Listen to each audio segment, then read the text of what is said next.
Nag-aaral ako ng martial arts. Pero maling martial arts yung inaral ko. Nag-aaral ako ng capoeira. Alam niyo yung capoeira? Yun yung hindi mo pwedeng magamit sa Pilipinas. Ganito yung capoeira, di ba? Uche, wala siyang kwenta. Sa Pilipinas, kasi sobrang daming tao.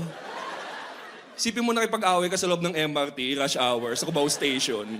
Tapos capoeira yung alam mo. Mukha kang tanga eh. Agato ka, kanina ka pa.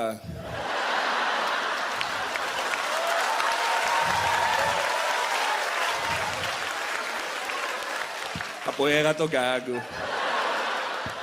Bubugbugin kita sa next station. Lucha, nag-aantay lang ako ng space, Brad.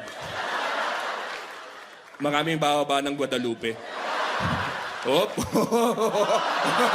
Ah! Ah! Ah!